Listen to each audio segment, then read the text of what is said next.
प्रिय विद्यार्थीगण, मैं दीपक और आप देख रहे हैं अपना YouTube चैनल स्मार्ट गुरुकुल। मेरे प्रिय छात्र, जितने भी हमारे छात्र हैं जो बिहार से पैरामेडिकल कोर्स करना चाहते हैं, नर्सिंग करना चाहते हैं, यानी कि एएनएम करना चाहते हैं, जीएनएम करना चाहते हैं, मेरे प्रिय छात्र, या इसके अलावा विभिन्न कोर्स आप करना चाहते हैं, जैसे कि ओटी करना चाहते हो आप, या इसके अलावा विभिन्न कोर्सेज है, तो मेरे प्रिय छात्र, हम लोग इस वीडियो में बिहार पैरामेडिकल से रिलेटेड जो भी विभिन्न पहलुएं होती है, जिसको लेकर आप परेशान चलते हो, हताश चलते हो, सब पर हम लोग जो है विस्तृत चर्चा करेंगे। इसलिए इस वीडियो के अंतिम चरण सीमा तक बने रहने का प्रयत्न और प्रयास कीजिएगा। तो मेरे प्रिय छात्र, चलिए आगे बढ़ेंगे, लेकिन उसके पहले मैं बता दूं कि इस वीडियो में हम लोग जो चर्चा करेंगे कि फॉर्म कब आएगा जिसको लेकर आप परेशान चल रहे हो, दूसरा कि सर तैयारी कैसे किया जाए, और तीसरा सर क्या न्यू सिलेबस है बिहार पैरामेडिकल का, क्या कुछ बदलाव हुआ है पैटर्न में, इस पर ही वार्तालाप हम लोग बातें करेंगे। योग्यता क्या है, एग्जाम पैटर्न क्या है, चयन प्रक्रिया क्या है, और आयु यानी कि उम्र कितनी होनी चाहिए आपकी, सब पर बात करेंगे हम लोग, सब पर चर्चा करेंगे। लेकिन मेरे प्रिय छात्र, सबसे पहले जो एक बहुत महत्वपूर्ण टॉपिक जो आपको परेशान करती है वो ये है कि फॉर्म कौन कौन भर सकता है। तो मेरे प्रिय छात्र ध्यान देंगे कि पैरामेडिकल की जो कोर्स होती है, चूंकि नर्सिंग की जो कोर्स होती है मेरे प्रिय छात्र, वो दो ग्रुप में बढ़ जाते हैं। एक पैरामेडिकल, ठीक है, एक होता है मेरे प्रिय छात्र पैरामेडिकल मैट्रिक। सर ये दोनों में क्या अंतर है, क्या विभेदन है, बस उसी पे चर्चा करेंगे। पहले इसको हम लोग देखते हैं। जो आपको पैरामेडिकल दिख रहा है मेरे प्रिय छात्र, यदि आप 12th पास आउट हो, यदि आपने मेरे प्रिय छात्र 12th पास कर लिया है, तो आप ये पीएम का फॉर्म फिलअप कर सकते हो। क्लियर है? फॉर्म कब आएगी सब पर बात करेंगे, लेकिन अभी हम लोग सिर्फ चर्चा कर रहे हैं कि फॉर्म कौन कौन भर सकता है। ठीक है, अब बहुत सारे छात्र हमारे ऐसे हैं जो 12th में है लेकिन 12th का एग्जाम नहीं दिए हैं, यानी कि वो प्रिपेयर कर रहे हैं अभी तक। क्लियर है? तो वो बच्चे भी यहाँ पर छात्र जो है इस फॉर्म को फिलअप कर पाएंगे। अब बात हो गई ये पीएमएम क्या है सर। तो ये पीएमएम जो है मेरे प्रिय छात्र, जो छात्र ऐसे हैं जो 10th का एग्जाम दे दिए हैं, यानी कि 10th पास हो गए हो आप, या 10th का प्रिपेयर आप कर रहे हो, तैयारी कर रहे हो, अभी तक 10th का एग्जाम नहीं दिया है। क्लियर? तो वो बच्चे ये पीएमएम का फॉर्म भर सकते हैं, यानी कि 10th पास बच्चे या अपेयरिंग बच्चे इस फॉर्म पीएमएम का फिल करेंगे। क्लियर है? यहाँ तो क्लियर हो गया हमारा। ठीक है, अब आपके मन में बहुत सारे विभेदन चलता है कि सर ये पीएमएम जो ये फॉर्म आएगी इसे फिल करेंगे, इसके अलावा क्या हम एएनएम बन पाएंगे, जीएनएम बन पाएंगे, एक्सरे जो है ना असिस्टेंट बन पाएंगे, ओटी यानी कि ऑपरेशन थिएटर में हमारी ये कोर्स मिलेगी, या विभिन्न और भी विभिन्न कोर्सेज। तो मेरे प्रिय छात्र ध्यान रहे, यानी कि जब आप 12th पास किए हैं तो या तो आपने साइंस से क्या होगा, या तो मेरे प्रिय छात्र आपने किसे क्या होगा, आर्ट्स से, साइंस से, या तो आपने आर्ट्स से क्या होगा। क्लियर? तो मेरे प्रिय छात्र, यदि आपने साइंस से 12th पास किया है और आपने उसमें बायोलॉजी रखने का काम किया है, बायोलॉजी यदि उसने आपने रखने का काम किया है 12th में, तो इस पीएमएम में विभिन्न कोर्सेज होते हैं, लेकिन जो काफी ट्रेंडिंग कोर्स है जिसको लेकर आपका काफी मांग होता है, उनमें से एक है जीएनएम, और उसके बाद एएनएम। इसके बाद मेरे प्रिय छात्र आपके पास विभिन्न कोर्स दिखेंगे, जैसे कि ओटी दिख जाएगी, ऑपरेशन थिएटर, है ना, और आपको एक्सरे दिख जाएगी, और आपको मेरे ऑप्थेमिक असिस्टेंट दिख जाएगी, विभिन्न कोर्सेज दिखेंगे। तो क्या मेरे प्रिय छात्र, अगर आपने आर्ट्स लिया है तो ये सारे कोर्स आपको मिल पाएंगे आफ्टर, यानी कि पीएम के एग्जाम देने के बाद? नहीं मेरे प्रिय छात्र, ध्यान रहे, ये जीएनएम कोर्स आप नहीं कर पाओगे यदि आपने आर्ट्स से 12th किया है। आप ओटी, एक्सरे या ऑप्थेमिक असिस्टेंट नहीं बन पाओगे, यानी कि आप सिर्फ एएनएम बनोगे यदि आपने आर्ट्स से 12th किया।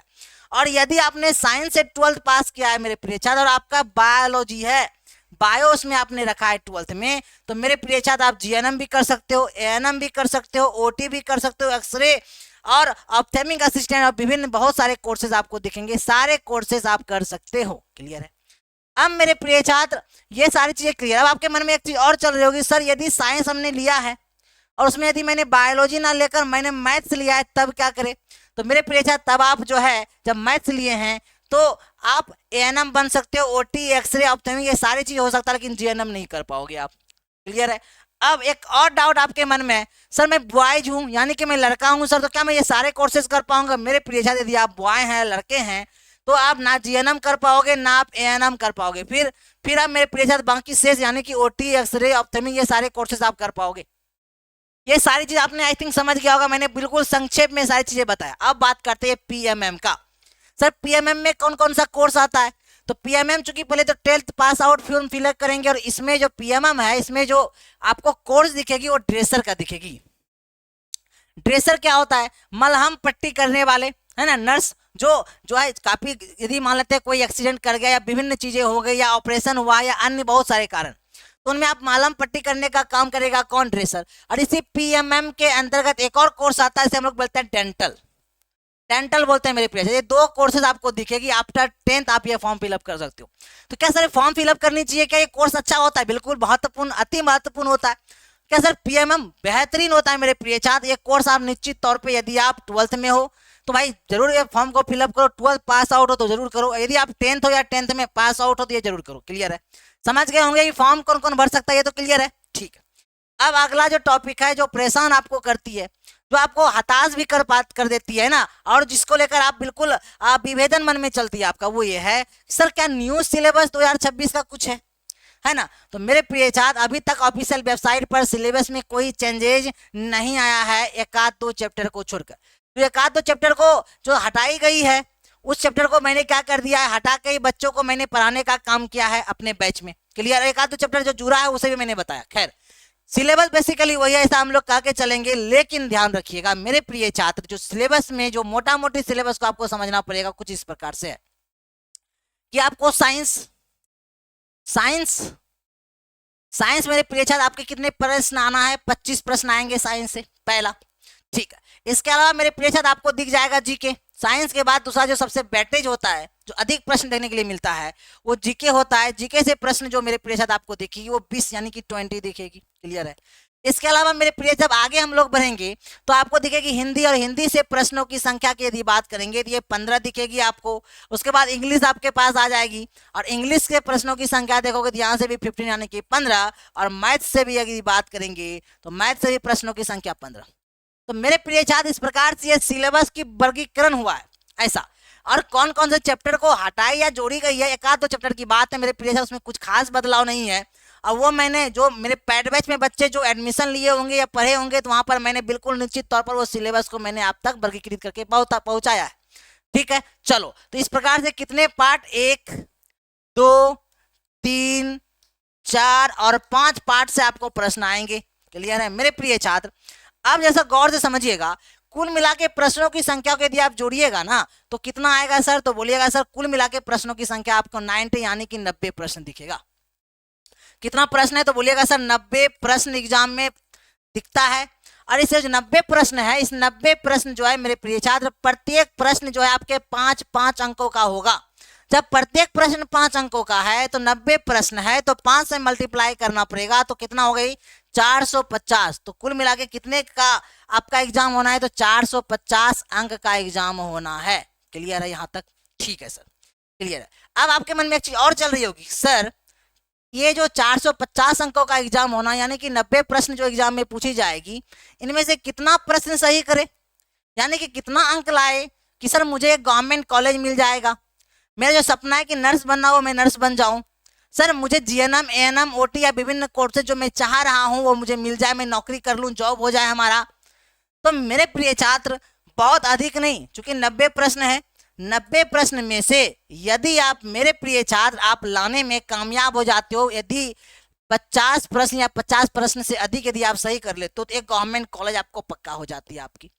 तो 50 यदि सही करते हो तो 5 अंकों का प्रत्येक प्रश्न है 250, कुल मिला के 250 अंक आपको लाना है 450 में से, यानी कि आधा से थोड़ा अधिक, आधा ही कह सकते हैं, इतना आप सही नहीं कर पाओगे। बच्चे ये भी नहीं कर पाते हैं क्योंकि भाई एग्जाम में जो सवाल आता है मेरे प्रिय छात्र तो थोड़ा सा टिपिकल आता है, थोड़ा सा दुविधाजनक आता है, तो बच्चे हताश और परेशान हो जाते हैं और अंततः ये विफल भी होते हैं। उसी विफलता से बचने के लिए स्मार्ट गुरुकुल बहुत ठोस कदम उठाती है। क्या? वो ये कि भाई ऑथेंटिक सिलेबस, ऑथेंटिक चीजें, यानी कि पढ़ाएंगे वही जो एग्जाम में आएगा। हमारा हमेशा मोटो रहा है बस बच्चों को हम लोग गुमराह नहीं करते, बस पढ़ाते हुए जो एग्जाम में आ जाए। ये समझ गए होंगे न्यू सिलेबस आपका। अब इसके बाद जो आपके मन में डाउट चल रही होगी मेरे प्रिय छात्र, तो कुछ इस प्रकार से है कि सर एग्जाम पैटर्न क्या है ओवरऑल। तो मैंने तो आपको कहा क्या, वो ये कि मेरे प्रिय छात्र की प्रश्न एग्जाम में कितना आना है, तो आपने बताया भी कि सर प्रश्नों की जो संख्या एग्जाम में रहना है वो रहना है 90 यानी कि 90 रहना है। ठीक है, और प्रत्येक प्रश्न जो है कितने अंकों का रहना है भाई, तो बोलोगे सर आपने जस्ट अभी चर्चा किया था 5 अंकों का, यानी कि कितने अंकों का एग्जाम होना है, 450 अंक का एग्जाम होगा। लेकिन प्रश्न कितना रहना है, तो बोलोगे सर 90 प्रश्न रहना है, 90 क्वेश्चन रहनी है। ये तो समझ गए। अब मेरे प्रिय छात्र, क्या आपके मन में ये चल रही होगी कि सर क्या इसमें निगेटिव मार्किंग है क्या? तो मैं आपको बता दूं मेरे प्रिय छात्र कि यहाँ आपके तुक्का भी काम में आएंगे। यहाँ चूंकि तुक्का इसलिए काम में आएंगे क्योंकि यहाँ निगेटिव मार्किंग नहीं है, निगेटिव मार्किंग बिल्कुल भी नहीं है मेरे प्रिय छात्र, ये चीज को ध्यान में रखिएगा। अब आपके मन में एक चीज और आ रही होगी कि सर एक चीज और बता दीजिए कि सर समय अवधि क्या मिलेगी आपको वहां पर, समय कितना मिलना है जब एग्जाम देने जाओगे आप, एग्जाम के लिए कितना समय रहेगी? तो समय अवधि जो रहेगा मेरे प्रिय छात्र आपके पास वो रहेगा 2 घंटा 15 मिनट। याद रखोगे कितना मेरे प्रिय छात्र, 2 घंटा 15 मिनट का आपके पास समय रहेगा। इसी समय अंतराल में आपको ये 90 के 90 प्रश्न को बना के लाना है। क्लियर है? ठीक है। और जो आप एग्जाम दोगे, जो आपके पास क्वेश्चन पेपर रहेगा, क्योंकि बिहार पैरामेडिकल की बात करें तो उस क्वेश्चन पेपर को लेकर घर पे आने दिया जाता है कि नहीं, तो क्वेश्चन पेपर लेकर आप घर नहीं आ जा पाओगे। यानी कि यदि हम बात करेंगे क्वेश्चन मिलेगी, तो मैं आपको बता दूं मेरे प्रिय छात्र क्वेश्चन नहीं मिलती है, नहीं मिलती है। तो सर क्वेश्चन यदि नहीं मिलेगी तो कैसे जानेंगे कि एग्जाम में प्रश्न का लेवल क्या रहा, है ना, मतलब यानी कि एग्जाम का प्रीवियस ईयर क्वेश्चन कैसे रहा? तो मेरे प्रिय छात्र स्मार्ट गुरुकुल हमेशा एक ठोस कदम, मैंने पहले ही बताया कि उठाने का काम करता है। यानी कि स्मार्ट गुरुकुल के जितने भी टॉपर छात्रा होती है, छात्र होते हैं, उन्हें हम लोग चिन्हित करते हैं, उन्हें हम लोग एग्जाम में बिठाते हैं। प्रत्येक वर्ष दर्जनों बच्चे बैठते हैं। वो बच्चों का सिर्फ काम ये रहता है, चूंकि वो तो सिलेक्टेड बच्चे रहते हैं, उनका काम बस ये रहता है कि भाई प्रश्न एग्जाम में किस प्रकार से पूछा गया उसे देख कर आना। उसी के आधार पर हम लोग सिलेबस तैयार किए हैं या प्रश्न तैयार किए हैं, बच्चों तक वो हम लोग परोस कर देते हैं। और यही कारण है कि पूरे बिहार में स्मार्ट गुरुकुल ने हमेशा टॉपर देने का काम किया और इस बार भी हम लोगों ने दिया। खैर, ये तो बातें आपने समझाई, कुल मिला के एग्जाम का पैटर्न था। अब इसके बाद जो आपके मन में जो डाउट और दुविधा जो चलती है वो ये चलती है, सर क्या ये जो कोर्स है, ये कोर्स को करने के बाद क्या मुझे जॉब मिलेगी? मेरे प्रिय छात्र, आप पहले ये चीज को समझिए, जॉब की बात यदि आप ये सोच रहे हो तो इसका मतलब है कि आप सिंसियर बच्चे हो, पहली बात है। और दूसरी और महत्वपूर्ण बात मेरे प्रिय छात्र जो आपको ये समझनी भी चाहिए ताकि आपको मोटिवेशन भी मिलेगी, वो ये है कि यदि आप गर्ल्स हो, सबसे पहली बात, यदि आप मेरे प्रिय छात्र गर्ल्स हो तो, और इसके बाद आपने ये सारों में से कोई भी कोर्स आपने किया, यानी कि आपने नर्सिंग किया, है ना, मतलब पैरामेडिकल कोर्स आपने किया, पैरामेडिकल कोर्स आपने किया मेरे प्रिय छात्र, तो इसके बाद आप क्या बन गए? तो नर्स बन गए। ठीक है, नर्स बन गए। तो मेरे प्रिय छात्र जब आप नर्स बन जाते हो, या जैसे ही आपने एग्जाम दिया, एग्जाम जब क्वालिफाई किया, अच्छा रैंक आया आपका, उसके बाद काउंसलिंग किया, काउंसलिंग के उपरांत आपको कॉलेज भी मिलेगी, उस कॉलेज में आप कोर्स करोगे। कोर्स आपकी 3 साल या 4 साल की आपकी कोर्स होनी है। ठीक है, अलग अलग कोर्स का ड्यूरेशन यानी कि समय अलग अलग होता है। तो मान लेते हैं आपने 4 साल का कोर्स किया मेरे प्रिय छात्र, यदि आप 4 साल का कोर्स कर रहे हो, है ना, 4 ईयर की अगर कोर्स कर रहे हो, तो आपको गवर्नमेंट स्टेफिन भी देंगे। मतलब यानी कि आपको सैलरी देना प्रारंभ कर देते हैं। जब आप जैसे ही एडमिशन लेते हो वैसे ही सैलरी आपकी प्रारंभ हो जाती है। और हॉस्टल खर्च फ्री, खाना जो खाओगे वहाँ वेस्ट में मेरे प्रिय छात्र वो भी लगभग फ्री आपकी रहनी है, बाकी से सारी चीज़ें फ्री रहनी है। और इस दौरान आपको सैलरी भी मिलेगी, यानी कि एडमिशन हुआ और आपकी जॉब हो गई, आप कह सकते हो। लेकिन बच्चों के मन में चलता है सर गवर्नमेंट जॉब। मेरे प्रिय छात्र, अभी रिसेंटली जीएनएम वालों के लिए 10,700 पदों पर वैकेंसी आई थी और बच्चे उसमें सिलेक्शन भी लिए। और जो है कि चूंकि मेरे प्रिय छात्र बिहार में इतने नर्सिंग छात्र है ही नहीं जो बेरोजगार रह सके, नर्सिंग जो किया और वैकेंसी मोटी आती है और वो सिलेक्टेड हो जाते हैं। मेरे प्रिय छात्र, अभी रिसेंटली एक और एक वैकेंसी आई है जो कि वो जीएनएम की है, वो वैकेंसी को रोक दी गई है, स्टे लगा दी गई है। और वो आई थिंक 1 साल की स्टे लगेगी। और धीरे धीरे बच्चे, चूंकि बच्चे हैं ही नहीं उतना, जितना बच्चों के लिए वैकेंसी निकाली जा रही है उतना है नहीं। इसका अर्थ ये हुआ कि आपकी गवर्नमेंट जॉब का स्कोप जो है मेरे प्रिय छात्र वो कितना परसेंट है? तो वो 100% है। निश्चित तौर पर आपको मिलेगा, बच नहीं सकते। सर सैलरी क्या होगी? लेकिन उसके पहले, क्या सर ये सिर्फ गर्ल्स के लिए आपने बताया जो कॉलम बनाया? नहीं, गर्ल्स के लिए मैंने ये कहा मेरे प्रिय छात्र की यदि आप गर्ल्स हो और पैरामेडिकल कोर्स करते हो, चूंकि आज के दिनों में लोग बीमारी से ग्रसित होते हैं। अभी हम लोग पेंडेमिक से निकले हैं, कोरोना से, बाकी शेष के आगे की स्थिति भी दयनीय है। हम लोगों के प्रत्येक घर में एक डॉक्टर की आवश्यकता है जिसका आप मेरे प्रिय छात्र एक प्रकार से एक रोल निभा सकते हो, है ना। ये तो है पॉजिटिव, आपके घर के लिए, परिवार के लिए, समाज के लिए, गांव के लिए लोगों को सेवा प्रदान करोगे, भगवान के रूप में आप जाने जाओगे। खैर उसके अलावा गवर्नमेंट जो है जॉब भी पक्का है, चाहे आप गर्ल्स हो मेरे प्रिय छात्र या आप क्या हो मेरे प्रिय छात्र हो। इसके लिए तो आप बिल्कुल निश्चिंत रहिए, ये तो क्लियर है, ठीक है मेरे प्रिय छात्र। अब बात हम लोग करते हैं इसके बाद जो आपके मन में जो डाउट आती है, परेशानी आती है, सर तैयारी कैसे करें, है ना। तो मेरे प्रिय छात्र ध्यान रहे, इसकी जो फॉर्म आपकी आएगी ध्यानपूर्वक समझने का काम कीजिएगा। ये जो आपको पैरामेडिकल की अगर हम लोग बात कर रहे हैं और इसकी चर्चा यदि हम लोग करेंगे कि सर इसकी फॉर्म कब आना है भाई, क्योंकि यदि आपको लक्ष्य पता रहेगा तो आप उसका तैयारी भी बेहतर कर पाओगे, उसी प्रकार की रणनीति भी बनाओगे, उसी प्रकार की आपका रफ्तार भी होगा तैयारी को लेकर। तो आपका जो मेरे प्रिय छात्र जो फॉर्म आनी है, ध्यान रहे ये पैरामेडिकल कोर्स के लिए जो फॉर्म आपकी आएगी वो फॉर्म आपकी मार्च के अंतिम सप्ताह में आपको दिखेगी। क्लियर है। तो मेरे प्रिय छात्र आप कह सकते हो मार्च के अंतिम सप्ताह, तो हम लोग इसे मार्च ही लेकर चलेंगे, अप्रैल नहीं लेंगे। क्यों कि भाई अप्रैल क्यों ले, जब मार्च के अंतिम सप्ताह में दिखेगा या अप्रैल के प्रथम सप्ताह में भी दिखे तो 4 दिन का आगे पीछे आपको विभेदन दिखेगी, हम लोग को मार्च लेकर ही चलनी पड़ेगी। तो ये फॉर्म कब आनी है आपकी, मार्च में आनी। क्लियर।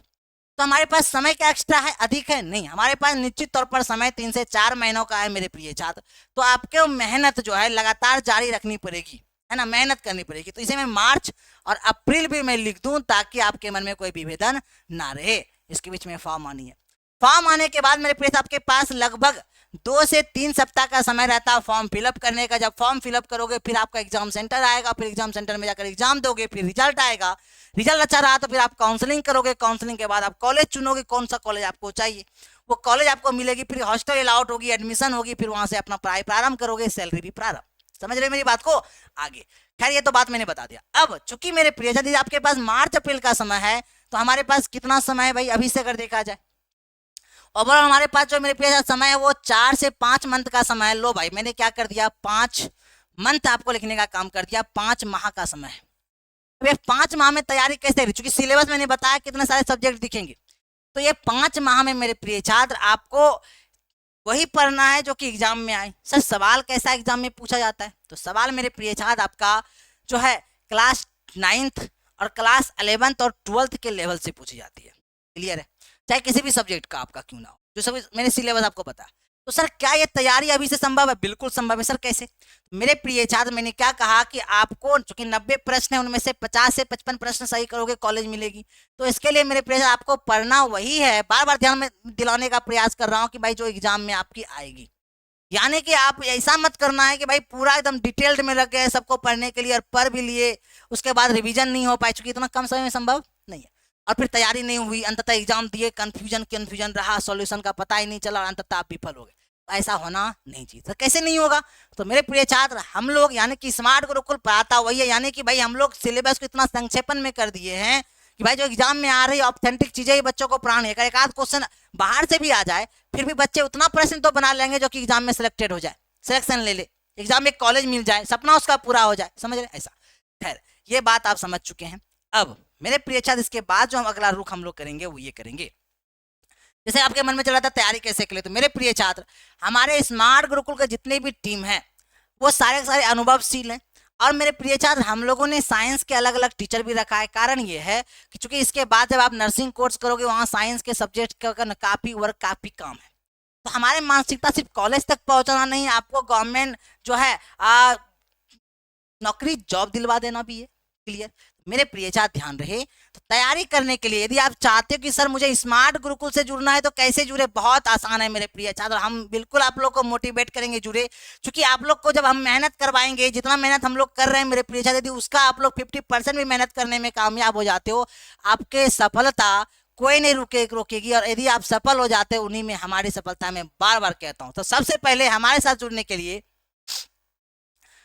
प्ले स्टोर पर आपको जाना पड़ेगा, वहां जाकर सर्च करना है स्मार्ट गुरुकुल। जैसे ही सर्च करोगे आपको इस प्रकार से हमारा एप्लीकेशन यानी कि ऐप मिल जाएगी, उस ऐप को आपको डाउनलोड करनी है।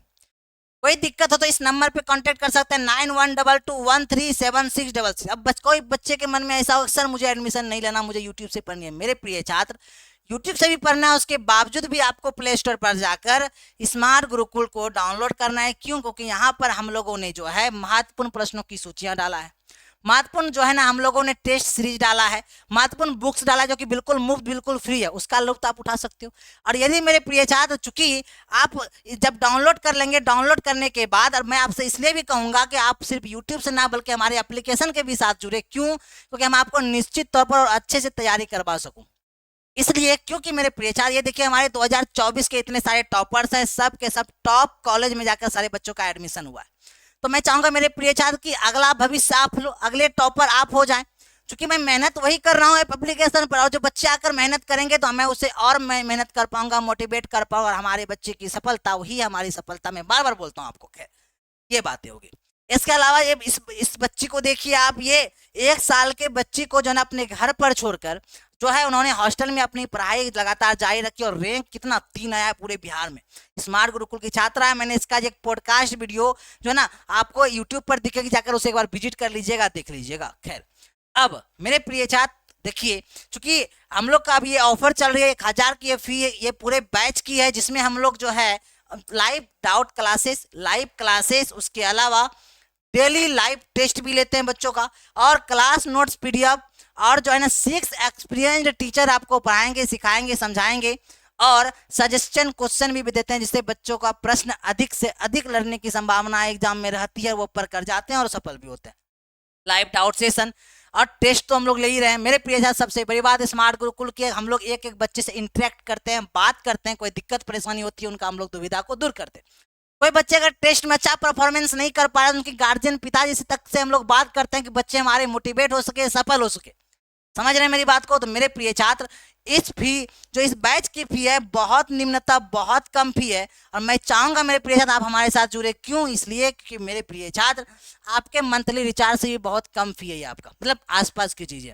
आपकी दैनिक खर्च में ये चीज़ों को अगर देखोगे तो भाई ये बहुत कम पड़ जाएगी, जिसमें हम लोग पूरी सिलेबस आपको पढ़ाएंगे, पूरा नोट्स देंगे, पीडीएफ देंगे, सारे शिक्षक पढ़ाएंगे, है ना, और आपका ध्यान रखेंगे आप कहाँ गलत कहाँ सही कर रहे हो। है, समझ रहे हो मेरी बात को? तो मेरे प्रिय छात्र, ये निम्नता फी में हम चाह रहे हैं कि भाई ये फी आप लोग के लिए बाधा ना बने, और इस ऑफर का आप लाभ उठा सको। मेरे प्रिय छात्र, तो जल्दी से हमारे साथ आप जुड़ सकते हैं। ये सारी बातें कुल मिला के थी।